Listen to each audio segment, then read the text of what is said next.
PokeClass is sponsored by CollectorsCash.com, and they now have Dark Explorers in stock at incredible prices. Are you looking for that last card to complete your deck, or looking to boost your collection in any set of the game? Then Collectors Cash is where you need to be. They stock all of your boxes, tins, and singles of Pokemon, and any other card game for that matter, at very competitive prices. So make sure you visit www.collectorscash.com after the show.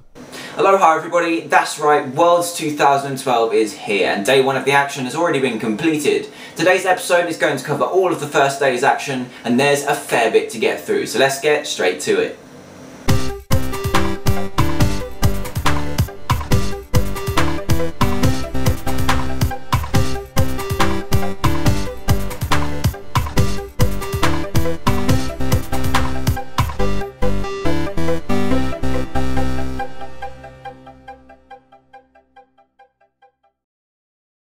Hey everybody and welcome to episode 83 of PokeClass. This one's going to be a little bit different as I've sort of run out of deck analysis to do and Worlds is happening right now, so what better thing to cover than taking a look at the exciting things that have occurred at Worlds so far. As most of you already know, Worlds 2012 began yesterday with the Last Chance Qualifier being the centre of everyone's attention, as we gained some valiant players for the weekend's action and get a taste of what the format for Worlds will look like the day before. Now this episode won't be as long as usual, but we do have some very interesting things that have been discovered already from Worlds with only a single day of 3 gone by, so let's get started. So the World Championships of 2012 are being held in Hawaii at the Hilton Hotel and runs from the 10th to the 12th of August, the 10th being the Last Chance Qualifiers and the 11th and 12th being the main event and top cut. By the end of Sunday we'll know who our new World Champion will be, along with which deck they are piloting, and we'll also know the majority of top cut decks from the countless resources scattered around the internet collecting information. But as just mentioned in the intro, the Last Chance Qualifiers took place just yesterday with over 150 masters going at it in a different kind of tournament to grab just 8 last minute invites to the main event the following day. The pressure is high and it's pretty interesting to see a new kind of tournament format being used, and this is how it goes. It works as a single elimination tournament, so lose your round and you're out, and this continues until we're left with 8 players who move on to Worlds the following day. Each round is also played in a best of 3 format to keep first turn losses from being too devastating in an intense single elimination tournament. These round times were actually increased from last year's tournament from 45 minutes to 60 minutes, as is normal for any best of 3 top cut situation in any other tournament. This was definitely a good move as it slows down the game a tiny bit for more decks to become viable and gives players enough time to claw back games or have enough time to play properly to get the win. But even with this time extension, when they hit around 3 of the tournament, 15 games were still going on and many others were decided through time constraints throughout the day. Could this mean that they need to increase this time further? Well, that's for Pokemon to decide, but maybe the debate for making top cuts longer could be swayed by this move. But regardless of whether games went to time or not, we did end up having our 8 competitors decided, with Yassine Takoum and Ross Gilbert getting their invites to compete in today's action for Team UK. The decks that succeeded in the grinder weren't anything out of the ordinary, with Darkrai, CMT and Zekrom Electric all making a showing in the winning 8, and with the 3 Japanese players that grinded in, they didn't really bring anything too new to the format as we usually expect, but it has been said that one of the players was running a Jirachi, Tornadus, Thundurus, Mewtwo, Shaymin deck, which pretty much counters the entire format in one way or another. It hasn't been confirmed which Tornadus was being run, and I'm guessing the Jirachi was the one from Unleashed, which has the power Stardust Song, which allows you to flip 3 coins and for each head, attach a psychic energy from your discard pile to Jirachi, and also has a devolving attack, which I'm sure came in very handy. This is assumed to have brought the main energy acceleration for both Tornadus and Mewtwo, and Thundurus classically brought its own energy to the field through charge and used Disaster Bolt to start ripping through some very early prizes. So I guess we did see something not many of us have seen put together in the same deck, but it will be interesting to see what the Japanese have in store, if anything, for the main event today. Another big story from the Last Chance Qualifiers was that Sugiyoshi Yamato, veteran Worlds competitor and numerous grinder qualifier, lost in the last round of the grinders to Aaron Curry. Yamato has managed to grind into Worlds 3 times before, but this year it just wasn't meant to be. So that is what we've learned from the Last Chance Qualifiers at this year's World Championships, but what does this mean for the main event today? Well, it's actually very hard to tell just from grinders as to what the format will be like for Worlds, as there are significant differences in the tournament structure. Worlds isn't single elimination, usually meaning that you can take a loss and still have a chance of going all the way, but in grinders, that isn't viable. Grinders are best of 3 rounds, so taking a game lost isn't bad, but one stroke of bad luck and it's all over.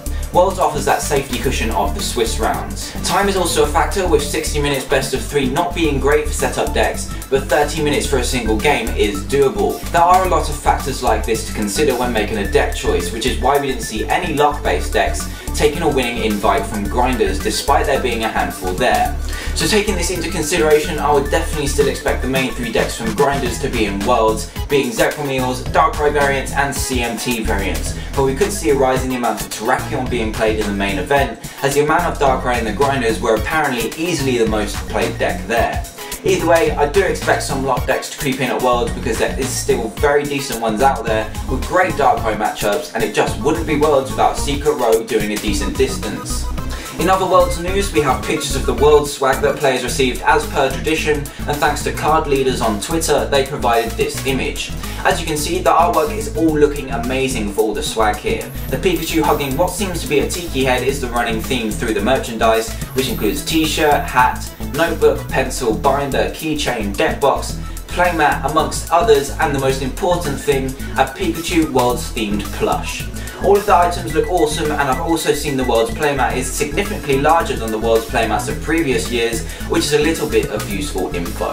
Another thing to note about the swag is that, as you can see in the picture, the players have received their exclusive Worlds promos. The Worlds promos for this year are reprints of Tropical Beach with amazing new artwork, which you can see here.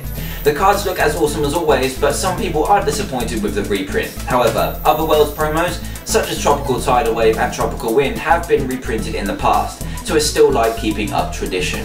One thing that was a little bit strange about the Worlds competitors' swag bag is that it didn't include any information about next year's World Championships location. This has sparked various rumours around the Worlds venue about next year's location being somewhat different to the traditional Hawaii and San Diego split, with a location in Europe being a favourite rumour.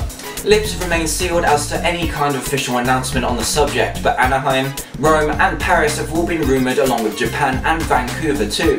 It is strange that competitors haven't been told yet, which adds to the speculation of a big change in the form of an announcement at the closing ceremony. A very interesting topic which hopefully we'll have more information about as the weekend draws to a close. Other big news topics include some massive news on something we've been missing for a long time now, the Pokemon trading card game online. News was released over at PokemonTCG.com stating that the program will return to us in late August, and they have stuck to this by showcasing the brand new interface and program at Worlds 2012, and also announcing that will be returning to us next week with Dark Explorers fully released, as well as Dragons Exalted 2 when it hits our shelves also next week. Full multiplayer will be supported again with added features such as choosing to play against friends and other massive features. This is definitely a massive step in the right direction. And now I'm going to finish up this episode with a very nice piece of news that has got everyone excited about Worlds even more. Pokemon have decided they're going to be officially streaming the Worlds Championship Finals on the Worlds website on Sunday with commentary. The commentators doing the job are yet to be announced, but this is a huge piece of news to help with the growth of the game, as anyone in the world can watch this most important game of the season play out live. This movement by Pokemon no doubt is to do with the Top Cut's work over the past year or so, streaming live events over the internet, providing detailed coverage from many huge events such as states, regionals, nationals, and even last year's World Championships. Pokemon have obviously cottoned on to how popular this coverage can be for the game, and I hope that this continues to be growing in the future. Speaking of the Top Cut, they have also confirmed they'll be recording games at Worlds during the tournament, and they will be holding their second Top Cut Invitational, featuring a handful of the best players in the world in this very exclusive tournament. Check out their channel in the description below for all of their Worlds coverage.